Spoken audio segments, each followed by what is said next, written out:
Ghostbusters Answer the Call. I saw it last week, I saw it this week, probably gonna have to see it next week, because I have to. This is gonna be one of the toughest reviews I'm ever gonna have to write.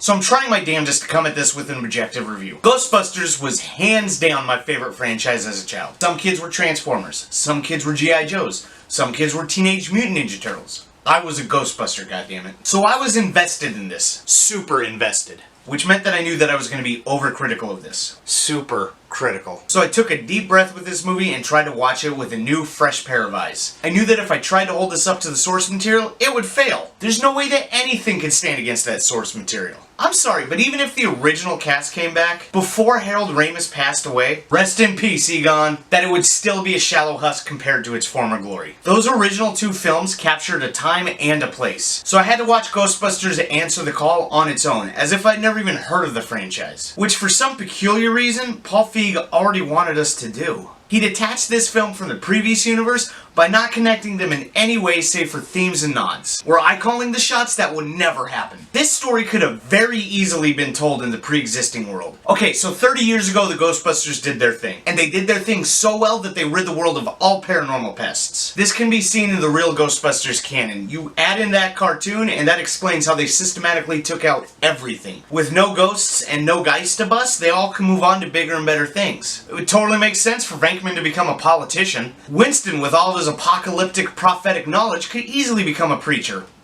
And Ray? Where else would he go but Area 51? Now a famous UFOologist working on recovered Roswell wreckage. And then you have Egon, who passes away after the series of events unfold in the real Ghostbusters canon. After that, the remaining three slowly drift away. But in the world of the Ghostbusters, things eventually always start kicking off again. Now it's time for a new generation to rise up. Inspired by the original Ghostbusters, Aaron, Abby, Patty, and Holtzman gear up and answer the call. That could work. That would be sick. But that's not the movie we got. Instead, they put distance between this and the rest of the franchise, and went for more of a similarly paced retelling of the original, which doesn't want to work. That doesn't normally work. It hardly ever works. Don't total recall this, Paul Feig.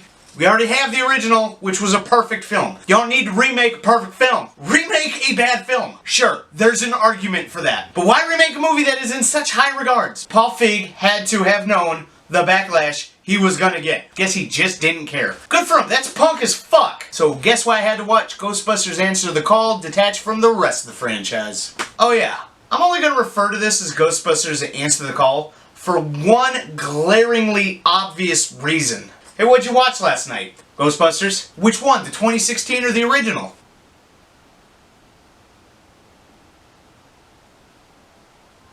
This is not Ghostbusters. That movie already exists. This is a piece of homage called Ghostbusters Answer the Call. It has nothing to do with the original. So what did I think of Ghostbusters Answer the Call? Detached. Remember, this is detached from the rest of the franchise. I actually kind of liked it. Stop! I will say right out of the gate, this is not an 8, a 9, or a 10. On anyone's scale. Of anything. But it's an arguable 7. Anybody that argues otherwise is just pissed that we should all be comparing this to the original. But we can't do that because they went out of the way to act as if the first films never happened. So if you watch it on its own, the film's actually pretty good. It's got pretty good sense of humor, which shouldn't come as a surprise, as these horror comedies usually have a prevalent sense of humor. So in that respect, they lived up to the homage. The girls were funny, and the people interacting with them were pretty funny too. So mark it down that the jokes weren't that bad. The characters had a good chemistry and charisma floating about them. Wig, McCarthy, and Jones all have plenty of good moments. But let's be honest, Holtzman fucking killed it. Kate McKinnon stole the whole show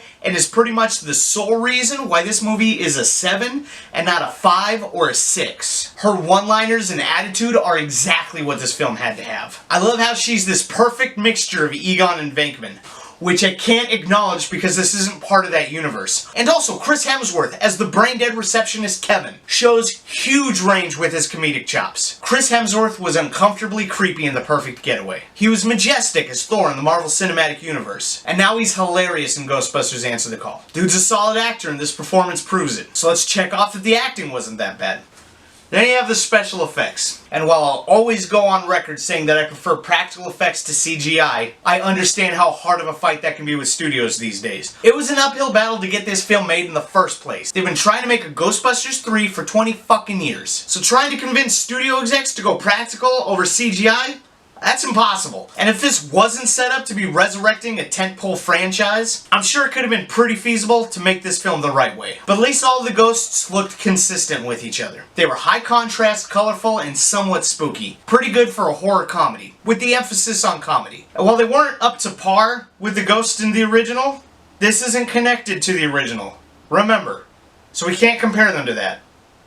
Fuck. So let's check it off that the effects weren't too bad. So if the jokes aren't bad, and the acting isn't bad, and the effects aren't too bad, by God, we kinda got an okay movie out of this. Like I said, it's not an 8, 9, or 10. Could have been a much better villain. Could have had more ghost busting. They literally take down one ghost before the epic finale. Could have had just a bit more of an original flair to it. It's a little too much universal mimicry for me. But it's not as bad as the other critics are making it out to be. They're just disenfranchised all to hell because Hollywood keeps shitting all over their beloved franchises, instead of putting any thought or money into brand new imaginative properties. But I'm not gonna do that. I'm not gonna judge it against a movie it's not connected to. If I did it, we'd get a fucking 2 worthless pile of shit. But I'm not, and it's an actual enjoyable watch. Did it break into my top 10? Yeah!